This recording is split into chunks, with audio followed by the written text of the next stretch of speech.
Hello, back to my channel. അപ്പോൾ ഇന്ന് ഞാൻ വന്നിട്ടുള്ള റെസിപ്പിനെ കുറിച്ച് ഞാൻ അധികം ഒന്നും പറയുന്നില്ല കേട്ടോ. റെസിപ്പി ഉണ്ടാക്കുന്നത് ഞാൻ പറയാം, അല്ലാതെ ഒന്നും പറയാനില്ല. കാരണം അത്രയ്ക്ക് അടിപൊളിയാണ്. നിങ്ങളെല്ലാവരും കഴിച്ചിട്ടുണ്ടാവും. തട്ടുകടകളാണ് നമ്മളെ ഇതിനെ പരിചയപ്പെടുത്തിയത് എന്നാണ് എൻ്റെ ഒരു വിശ്വാസം. ഞാൻ ഫസ്റ്റ് ടൈം ഇത് കഴിച്ചിട്ടുള്ളത് തട്ടുകടയിൽ നിന്നാണ്. അതിനുശേഷം ഞാൻ അതിൻ്റെ ഫാനാണ് കേട്ടോ. എനിക്ക് എപ്പോൾ കിട്ടിയാലും ഞാൻ കഴിക്കാറുണ്ട്. ഇടയ്ക്ക് വീട്ടിലുണ്ടാക്കി കഴിക്കാറുണ്ട് കേട്ടോ, കൊതി തോന്നുമ്പോൾ.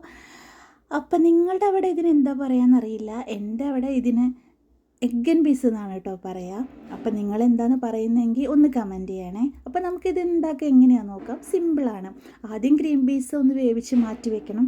പിന്നെ പാനിലേക്ക് വെളിച്ചെണ്ണ ഒഴിക്കുക, സവാള, തക്കാളി, കറിവേപ്പിലൊക്കെ ഒന്ന് വഴറ്റി അതിലേക്ക് കുരുമുളക് പൊടിയും ഗരം മസാലയും ഇട്ട് കൊടുക്കുക.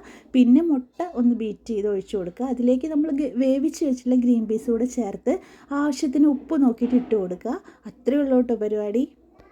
ഗ്രീൻ പീസ് വേവിക്കുമ്പോൾ നമ്മൾ ഉപ്പിട്ടുണ്ടാവുമല്ലോ, അപ്പോൾ ഇതിൽ ഉപ്പ് നോക്കിയിട്ട് വേണം ഇട്ട് കൊടുക്കാൻ. പിന്നെ മല്ലിയില ചേർത്ത് കൊടുക്കുക, കറിവേപ്പില ചേർത്ത് കൊടുക്കുക. എൻ്റെ അടുത്ത് മല്ലിയില ഉണ്ടായിരുന്നില്ല കേട്ടോ. മല്ലിയില ഇഷ്ടമുണ്ടെങ്കിൽ ചേർത്താൽ മതി.